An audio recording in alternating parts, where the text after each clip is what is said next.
চালাতে আসে এসে চালাক, যেহেতু আসে নাই আমরা মিছিল নিয়ে এখন তাদের কার্যালয়ে যাব।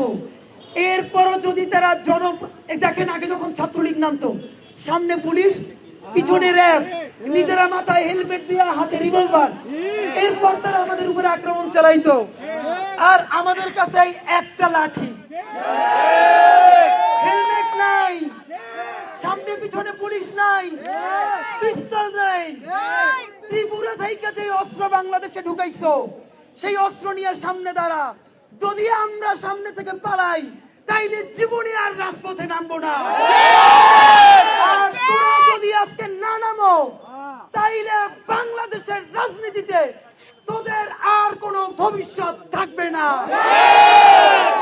বন্ধুরা, দুইটা যদি ককটেল ফোটে অথবা যা কিছু হোক, আপনারা কি সরে যাবেন? হাত তুলে ওয়াদা করেন শেষ পর্যন্ত লড়াই করবেন। তাকবীর, আল্লাহু আকবার, বাংলাদেশ বাংলাদেশ জিন্দাবাদ জিন্দাবাদ, বাংলাদেশ বাংলাদেশ জিন্দাবাদ জিন্দাবাদ, ইনকিলাব ইনকিলাব জিন্দাবাদ জিন্দাবাদ, এই লাল জুলাইয়ের হাতিয়ার গর্জে ওঠো আরেকবার, লাল জুলাইয়ের হাতিয়ার গর্জে ওঠো আরেকবার, দিয়েছি তো রক্ত আরো দেব রক্ত, রক্তের বন্যায় ভেসে যাবে অন্যায়, একটা একটা লিখ ধর, ধইরা ধইরা জেলে ভর, ধইরা ধইরা জেলে ভর,